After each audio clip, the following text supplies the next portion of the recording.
Hi, I'm Nancy Quinn. Welcome into High Noon Tea. You know, this is a real privilege for me to be able to answer some questions that come in, have a nice chat with you, and share some of my favorite teas. This one was actually suggested to me by a man that goes by the name of Eagle Eye. He enjoys the High Noon Tea segments, and so he recommended I try Harney tea. And I did.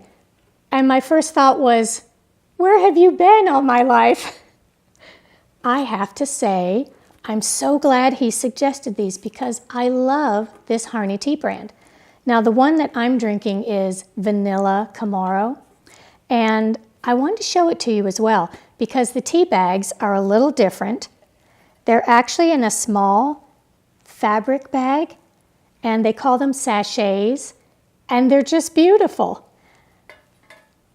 But they taste even better. They make all different kinds of flavors, and I have to tell you that the tea inspired me so much that I decided to buy some more. I started running out of room in my kitchen cabinets, and so I bought a tea cabinet.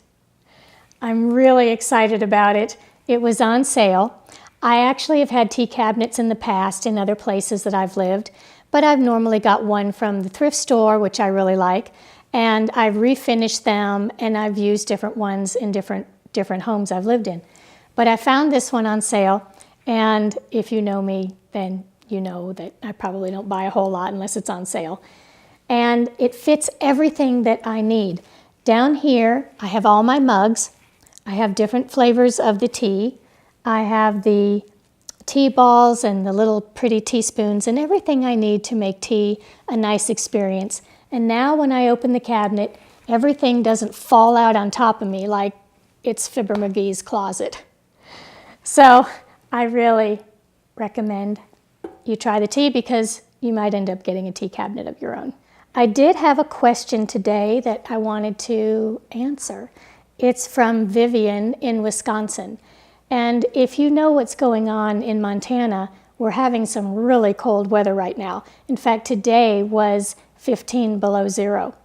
So Vivian writes, do you have heaters for your horses? And it's actually a good question. I don't have heaters in the barn area simply because they're a fire hazard. However, I do give the horses a lot of special feed. There are feeds that have sugars and different types of minerals and vitamins and things that help them have extra calories so that they can burn to keep warm. And they also have ways of keeping each other warm. It's really cute because if you'll remember, Whiskey is 32 years old and he's my brown Morgan. We have Star, who is the recent Arabian that was abused, and we brought him into our family. And then Wilson, you all know Wilson. He's our comedian of the group. Well, the two white horses are rather large, and when we looked out the window the other day, we noticed that Whiskey was in the middle, and the two white horses were right up against him, and it looked just like a little sandwich cookie.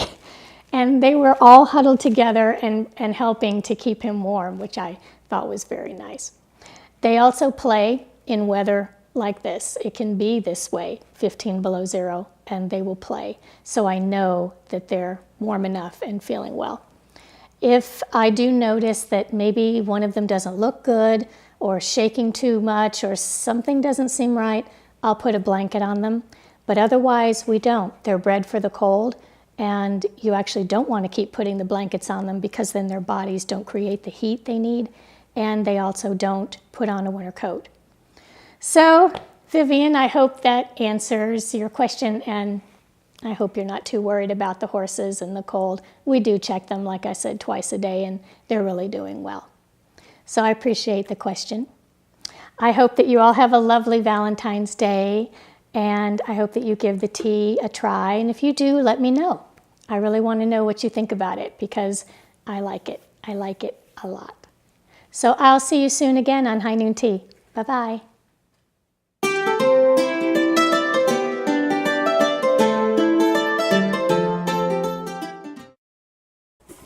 Where have you been all my life?